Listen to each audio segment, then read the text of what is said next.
السلام علیکم ورحمۃ اللہ وبرکاتہ.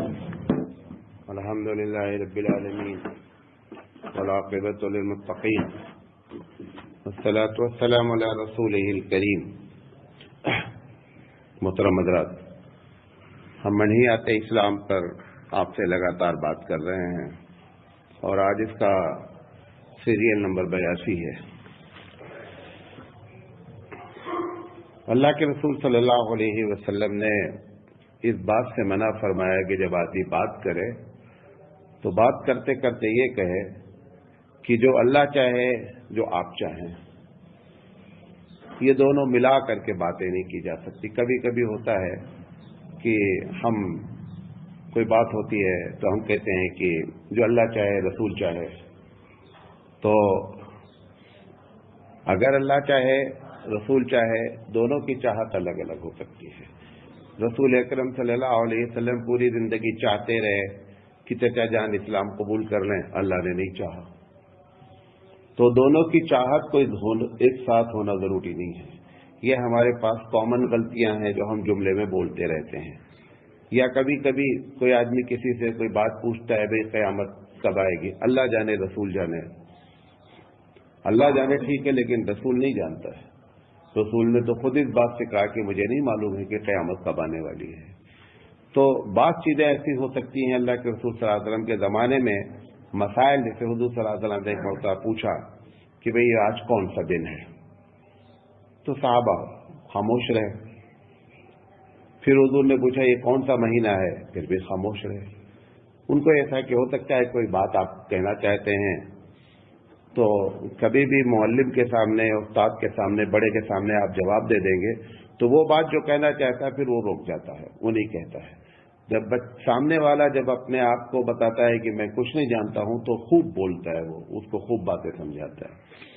تو اللہ کے رسول صلی اللہ علیہ وسلم سے پھر پوچھا انہوں نے. اللہ کے رسول نے پوچھا کہ اچھا یہ بتائیے کون سی جگہ ہے؟ پھر بھی وہ خاموش رہے. تو حضور صلی اللہ علیہ وسلم نے بتایا کہ صاحب یہ ہے کہ آج فلاں دن ہے، جگہ مکہ ہے. کبھی کبھی ایسا بھی ہوا کہ صحابی سے اس نے کوئی سوال کیا، اللہ کے رسول صلی اللہ علیہ وسلم کو جواب دیا صحابی نے کہ اللہ جانتا ہے. اور کبھی کبھی ایسا ہوا کہ آپ جانتے ہیں. اب مثال کے طور پر وہ چیز جو جاننے والی ہے، جیسے قرآن کی کوئی آیت کی تشریح ہے تو بندہ کہتا ہے کہ آپ جانتے ہیں. تو اس طریقے سے وہ چیزیں جو جانی جا سکتی ہیں دنیا میں اس کو تو کہا جا سکتا ہے. یا اسی طریقے سے جو اللہ چاہے رسول چاہے، اگر اس کا تعلق مستقبل سے ہے تو اللہ چاہے رسول چاہے دونوں جملہ ایک ساتھ نہیں بولا جا سکتا ہے. اللہ کی مشیت ایک دم الگ ہے، فعال لما یرید ہے. جو چاہتا ہے وہ کرتا ہے، نہ کسی کے مشورے کا محتاج ہے نہ کسی کے کوآپریشن کا محتاج ہے. لہذا ہم لوگوں کو جو ہے اس قسم کے جملے بولنے سے پرہیز کرنا چاہیے. ابو داؤد شریف کی روایت ہے، ترمذی کی بھی روایت ہے. اللہ کے رسول صلی اللہ علیہ وسلم نے فرمایا کہ لوگوں لا تلعنوا بلعنت اللہ، کہ لوگوں کو اس طریقے سے نہ ہو کہ اللہ کی لعنت ہو تم پر. یہ جملہ ہم جو ہے وہ بولتے ہیں. اور کبھی کبھی ہم کہتے ہیں کہ جہنمی ہے یہ شخص، کبھی ہم کہتے ہیں کہ اللہ کا غضب ہو اس پر. یہ تینوں چیزوں سے جو ہے وہ منع کیا گیا. منع کرنے کی وجہ جو حدیث میں بیان کی گئی ہے، ایک تو سب سے پہلی بات ہے ہم جس کو لعنت والا سمجھ رہے وہ ہو سکتا ہے اللہ کے نزدیک بہت بزرگ آدمی ہو، ایک بات. دوسری چیز یہ ہے کہ اگر وہ غلط ہے، خدا نخواستہ ہم نے کسی کو جہنمی کہا، کسی پر اللہ کی لعنت ہو، اللہ کا غضب ہو تم پر، اور وہ بندہ، تو حدیث پہ آتا ہے کہ جب ایسی جملہ کوئی بولتا ہے تو وہ جملہ جاتا ہے اور جانے کے بعد آسمان کے دروازے بند ہو جاتے ہیں، یعنی ریکارڈ نہیں کیا جاتا ہے. پھر وہ جملہ پلٹ کر کے دنیا میں آتا ہے اور دنیا میں آنے کے بعد وہ اس کو تلاش کرتا ہے کہ جس کو لعنت کہی گئی ہے وہ لعنت کا مستحق ہے یا نہیں ہے. اور اگر لعنت کا مستحق نہیں ہوتا ہے تو اللہ کے رسول صلی اللہ علیہ وسلم نے فرمایا کہ پھر ایسی شکل میں وہ لعنت اسی کے اوپر لگ جاتی ہے جس نے کہا ہے. کیونکہ اس بندے نے ایک ایسا الزام رکھا کہ جو بندہ اس کا مستحق نہیں تھا. کیونکہ ہمارا علم محدود ہے، ہمیں کسی کو معلوم نہیں ہوتا ہے کہ کون لعنتی ہے، کون جہنمی ہے، کون اللہ کے غضب کا ہے. تو اس طریقے سے جملہ نہیں بولنا چاہیے. ایک بات، اگر کسی مسئلے میں جمہور کا اتفاق ہو جائے، جمہور سے مراد کیا ہے کہ مثال کے طور پر